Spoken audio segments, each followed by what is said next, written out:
Assalamualaikum warahmatullahi wabarakatuh. Perkenalkan, nama saya Andi Selvi dengan NIM 25044111348. Pada kesempatan kali ini, saya akan mempresentasikan hasil tugas saya pada mata kuliah Sistem Basis Data dengan dosen pengampu Pak Alim Surya Saruman, Eskom MPD, yaitu pembuatan Entity Relationship Diagram atau yang disebut juga dengan EFD yang terdiri dari minimal 4 entitas yang saling terhubung. Langsung saja saya akan menjelaskannya. IRD yang saya buat ini menggambarkan sebuah sistem pengelolaan kos yang mencakup data pemilik, kamar, penghuni, pembayaran, dan transaksi. Tujuannya adalah untuk mengatur data agar terstruktur dan saling terhubung.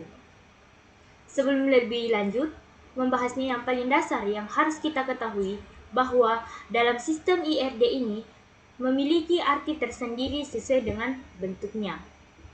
Yang pertama di sini adalah entite atau entitas utama, atau yang disebut juga dengan kotak persegi panjang, memiliki objek atau tabel utama dalam sistem yang datanya disimpan.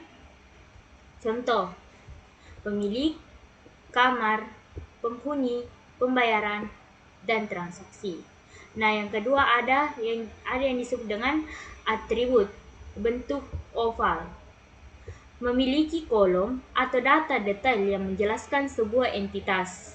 Atribut kunci atau primary key ditandai dengan garis bawah. Contohnya itu ID pemilik, nama pemilik, nomor kamar, ID kamar, ID pembayaran, ID transaksi, ID penghuni.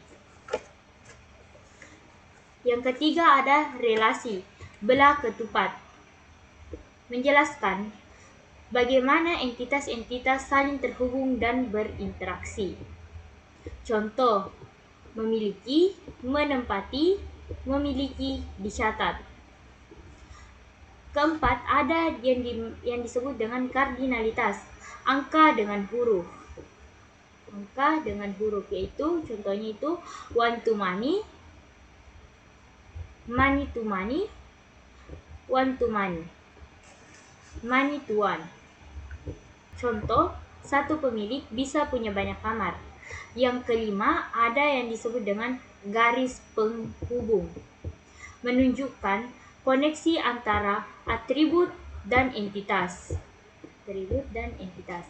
Nah, yang kedua, serta antara entitas dan relasi. Antara entitas dan relasi. Nah, entitas utama menyimpan data pemilik, kamar menyimpan data kamar yang disewakan, penghuni menyimpan data orang yang menyewa kamar, sedangkan pembayaran menyimpan data pembayaran sewa. Dan yang terakhir yaitu transaksi, menyimpan pencatatan semua aktivitas keuangan. Nah, relasi ini pemilik memiliki banyak kamar. Kamar berhubungan dengan penghuni melalui pembayaran. Penghuni dapat melakukan banyak pembayaran. Kamar memiliki banyak data pembayaran. Pembayaran dicatat dalam transaksi. Nah, inti sistem ini, alur sistem pemilik, kamar, penghuni, pembayaran, transaksi.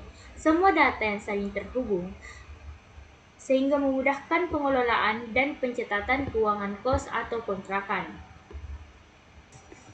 Contoh, biar lebih mudah diingat.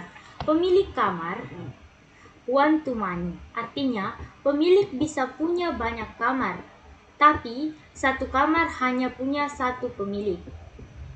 Nah, perbandingan cepatnya yaitu misalnya ini one to many, artinya satu ke banyak.